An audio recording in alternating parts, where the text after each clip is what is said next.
When we begin to talk about love, we often confuse it with feelings that change, depending on our mood, our circumstances, or the way people treat us. But the love of God is not like human love. It is not fragile, it does not fade, and it does not depend on whether we did everything right today or failed miserably. God's love is unconditional. It is not given because of what we do, but because of who He is. Imagine a love so constant that even when you turn your back, it waits for you. Even when you fall, it reaches down to lift you up. Even when you think you are unworthy, it whispers, "You are mine." That is the love of God, and it is the foundation upon which our own self-love must rest. Most of us have grown up in a world where love feels like it has conditions. You get praised if you achieve, you are accepted if you fit in, and you are valued if you meet expectations. And when you fall short, you begin to believe that you are less, that you don't deserve kindness, even from yourself. But God's love breaks that cycle. He does not measure you by your performance. He does not love you more when you succeed or less when you fail. His love existed before you took your first breath, and it will remain even when you take your last. To know this is to understand that you were never meant to earn His love. You were only meant to receive it. Think about this. When a child takes its first step, the parents don't scold the child for falling. They celebrate the effort, the courage, and the growth. That is exactly how God looks at us. He is not standing over us with disappointment each time we stumble. Instead, He is delighting in our journey, cheering for our progress, and holding us steady through the falls. And if God Himself can look at us with such compassion, then why do we struggle to extend the same compassion to ourselves? Perhaps it's because we have not truly understood the depth of His love. To love yourself the way God loves you, you first need to understand what His love really means. It means you are enough even when the world says you are not. It means your worth cannot be decreased by your mistakes or increased by your accomplishments. It means you are chosen, set apart, and deeply treasured. When you let this truth sink in, you begin to see yourself not as broken pieces, trying to be glued together, but as a masterpiece already designed by the Creator. So many people carry the weight of guilt and shame, convincing themselves that they are beyond repair. But God's love tells a different story. It says that no matter how far you have gone, there is always a way back. It says your scars don't disqualify you. They become part of the beauty of your story. It says that even in your weakness, you are strong because you are loved by the one who never fails. And once you grasp this, you begin to realize that loving yourself is not arrogance. It is alignment with the truth that God Himself declared over you. When you wake up in the morning and look into the mirror, you should remind yourself that the reflection you see is not a mistake, not an accident, not an afterthought. It is a reflection of someone God loves with an everlasting love. And if His love never changes, then why should yours waver with every failure, every rejection, every comparison? Understanding God's love is the first step to living in freedom, to breaking the chains of self, doubt, and to stepping into the life of confidence and peace that He has always intended for you. It is one thing to know that God loves us, and it is another to actually love ourselves in that same way. This is where so many of us struggle, because while we can believe that God is merciful, we often fail to extend that mercy inward. We say with our lips that God's love is unconditional, yet in our hearts we live under the shadow of conditions we've created for ourselves. We think, I'll love myself when I succeed, when I am better, when I fix all my flaws. But until then, we carry guilt, shame, and a constant sense of not being enough. There is a painful gap between how freely God loves us and how harshly we treat ourselves. We often measure ourselves by impossible standards, and when we fall short, we become our own worst critics. We accept God's forgiveness, but refuse to forgive ourselves. We read about His grace, but choose to dwell on our failures. We nod when people remind us that we are children of God, but deep down we still compare ourselves to others and secretly feel unworthy. This is the tension many of us live in, we know. God's love exists, yet we find it hard to mirror it in our own hearts. And the truth is, this gap is not created overnight. It is shaped by the voices we have heard all our lives, the criticism from others, the weight of expectations, the culture that tells us we are only as valuable as our appearance, our possessions, or our success. When those voices grow louder than the voice of God, we begin to internalize lies that convince us we don't deserve love, not even our own. And slowly, without realizing it, we begin to live in contradiction, loved by God, yet unloved by ourselves. But here is something important to remember. When you refuse to love yourself, you are not only rejecting your own worth, you are indirectly questioning the one who created you. Because if He, the author of life, declares you worthy of love, who are you to say otherwise? Loving yourself the way God loves you is not about inflating your ego. It is about humility, agreeing with God's truth rather than fighting it with your doubts. We need to close this gap between God's love and our self-love, because only then can we live in the freedom He designed for us. When you hold on to shame and self-hatred, you are holding on to chains that He has already broken. Money. When you continue to see yourself as unworthy, you are ignoring the cross where your worth was sealed once and for all. The journey to loving yourself is not about becoming perfect. It is about accepting that you are already deeply loved in your imperfections. Yes, it is hard. There will be days when guilt whispers louder than grace. There will be moments when comparison tries to steal your peace. But in those moments, you must remind yourself, the same God who knows every hidden detail of your life, every secret weakness, every past mistake, still looks at you with a love that does not waver. If He sees beauty in you, why should you choose to see only flaws? If He calls you precious, why should you call yourself worthless? When you begin to align yourself view with God's love, you start breaking the cycle of self-rejection.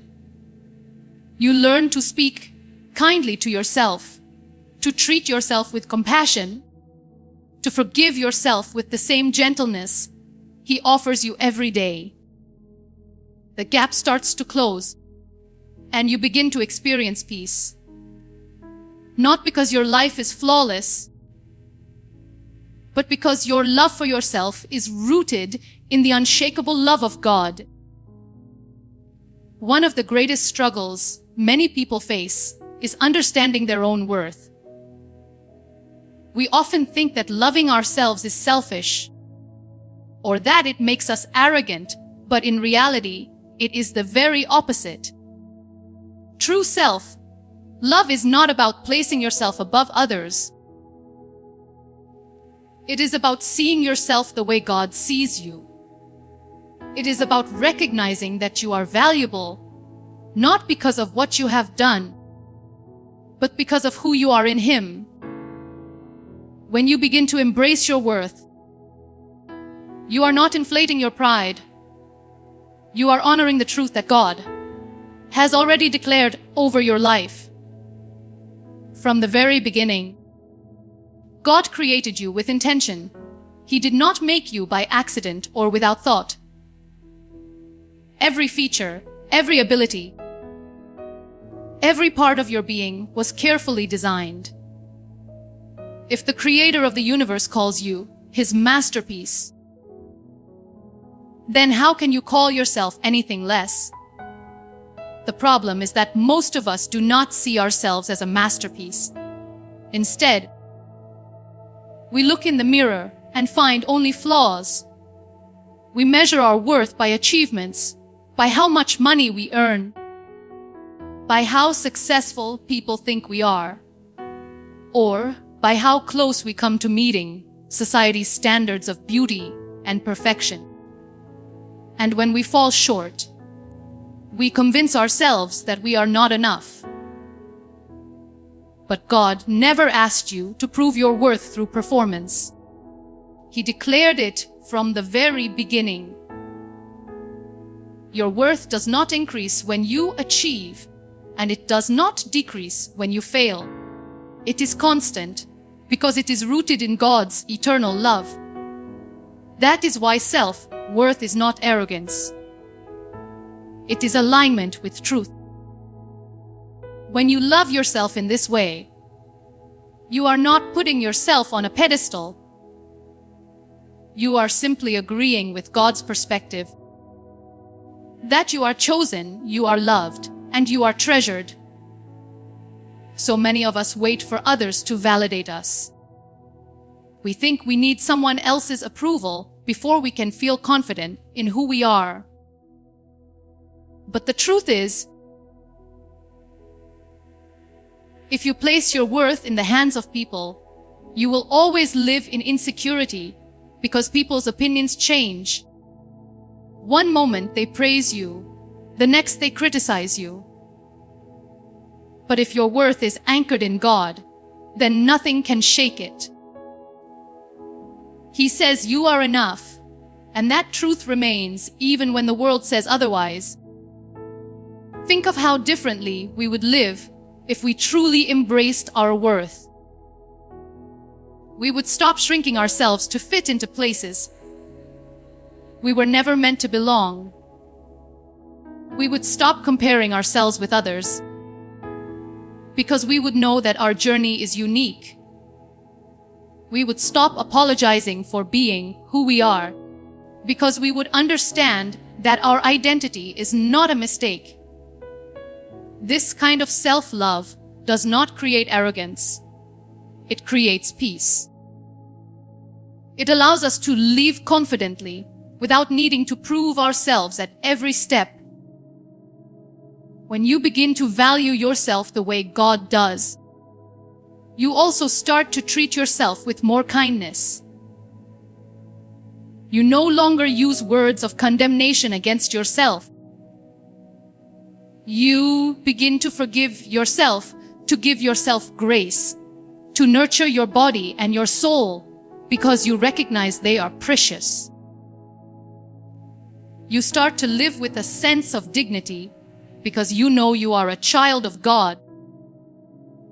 And that dignity reflects outward. It changes the way you treat others because when you see your own worth, you also begin to see theirs. Loving yourself in this way is an act of faith. It is choosing to believe that you are who God says you are, even when your feelings try to tell you otherwise. It is choosing to rise each day and look in the mirror, not with judgment, but with gratitude. It is choosing to walk through life with the quiet confidence that you are deeply loved, profoundly valued, and eternally worthy. And when you live with this understanding, you stop chasing validation from the world, because you already know that your worth has been secured by the one who never changes. One of the hardest battles we fight in life is not against other people, but against our own thoughts.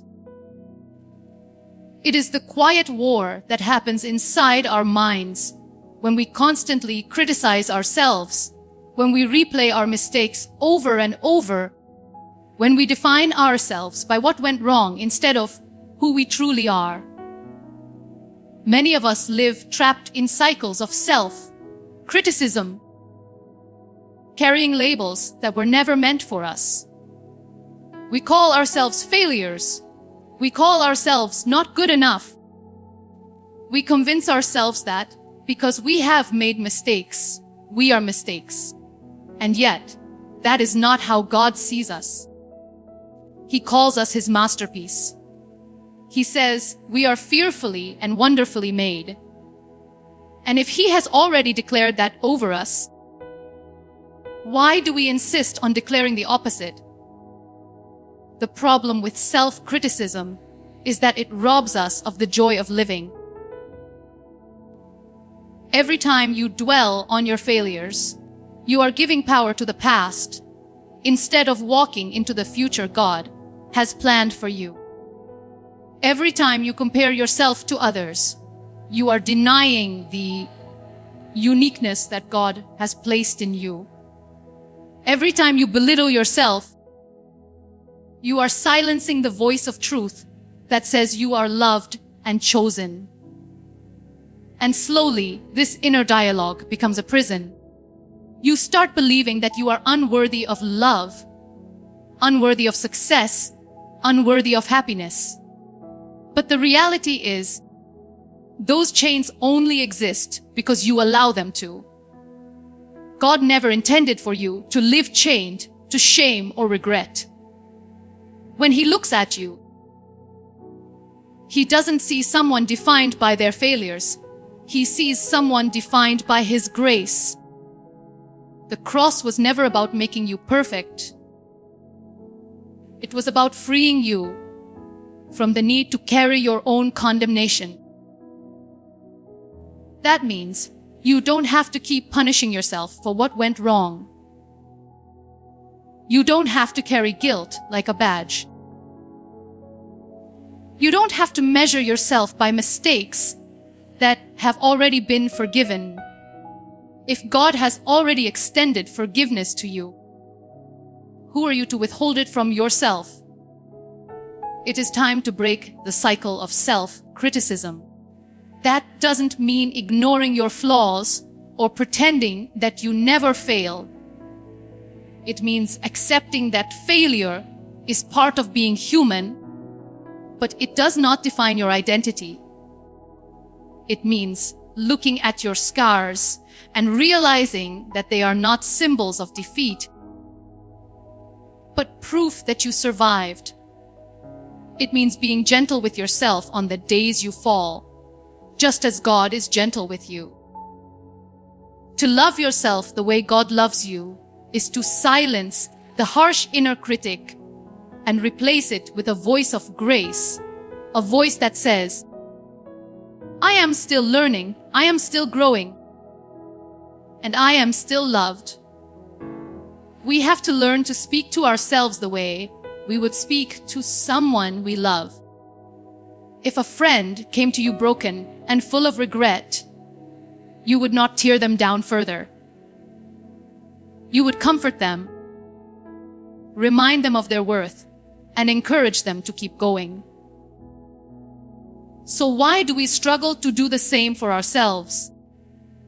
Perhaps because we have believed the lie for too long that we are only as good as our last success.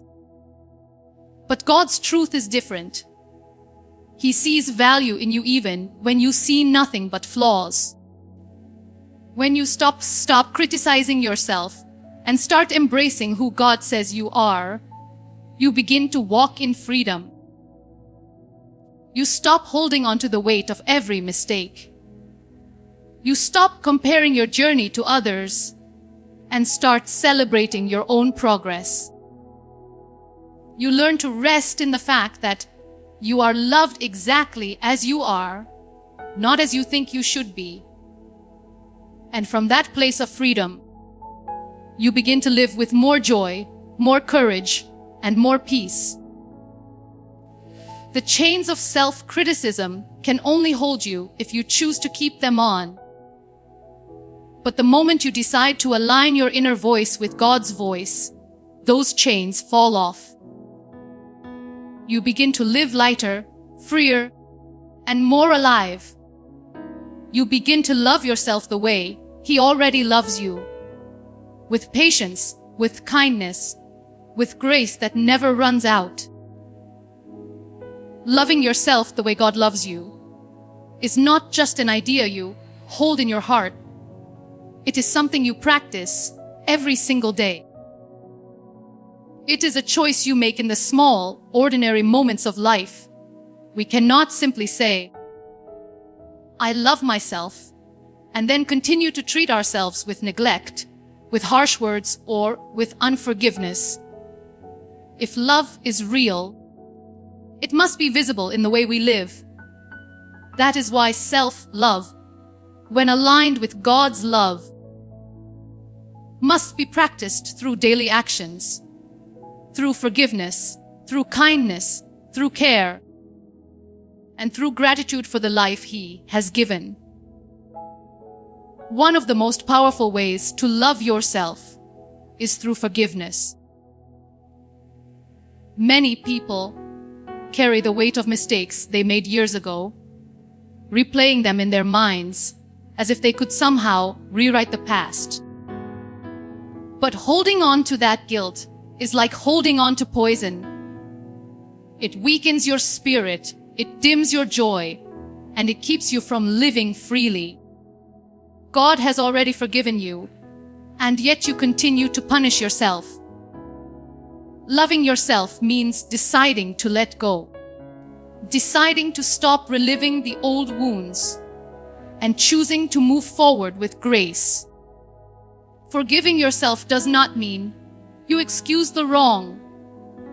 It means you accept that you are human, you are learning, and you are still worthy of love.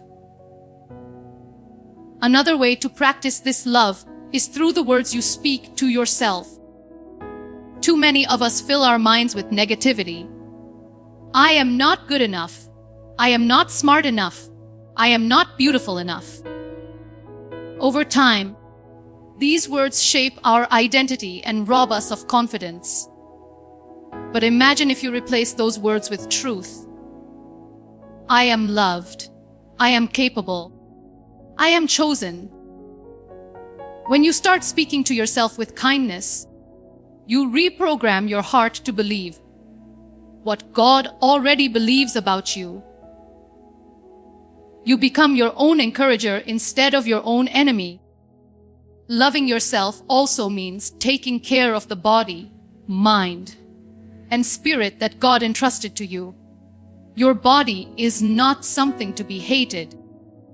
It is a gift. Your mind is not something to be drowned in worry. It is meant to be renewed daily. Your spirit is not something to be neglected. It needs nourishment through prayer, reflection, and connection with God. Practicing self-love in this way is not selfish. It is stewardship. It is acknowledging that you cannot pour into others if you are empty inside. By taking care of yourself, you are not only honoring the Creator, but also equipping yourself to live with more strength and purpose. And then there are the small victories, the everyday moments that often go unnoticed. Too often, we rush through life without pausing to celebrate how far we've come. We look at how much further we need to go, but forget to thank ourselves for the courage to keep moving. Loving yourself means noticing the little steps, applauding your own progress, and being grateful for your journey. Every time you overcame doubt, every time you chose to stand back up after falling, every time you did something brave, that deserves to be celebrated. The truth is, loving yourself in practical ways is a discipline. It will not always come naturally. There will be days when the old voices of criticism return. There will be moments when you feel like giving up. But if you consistently choose forgiveness over guilt, kindness over criticism, care over neglect, and gratitude over complaint, you will begin to see yourself through God's eyes. You will feel lighter, freer, and more at peace. And as you practice this daily, something remarkable begins to happen. You start to radiate that love outward. Because when you are at peace with yourself, you can offer peace to others. When you are gentle with yourself, you are more gentle with others. When you forgive yourself, you find it easier to forgive those around you. Loving yourself is not only about your healing. It is about becoming a vessel of God's love in a world that desperately needs it. When you finally begin to love yourself the way God loves you, something beautiful happens. You no longer live only for yourself. That love overflows. It reflects. It shines into the lives of people around you.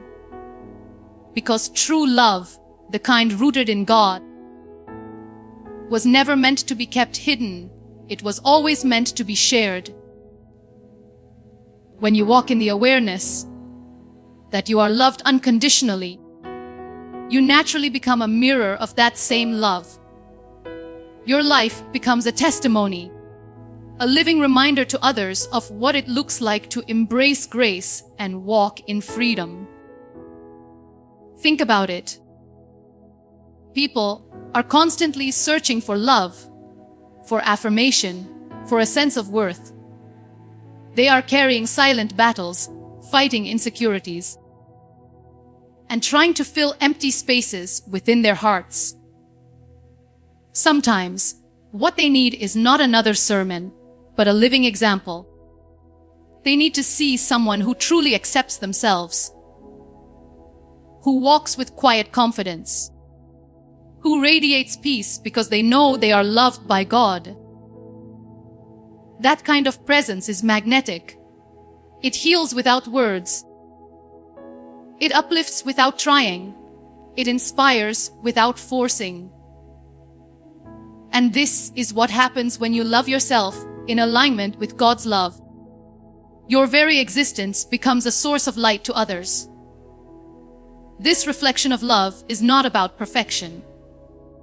In fact, it is often in your honesty about your struggles that people see the greatest beauty.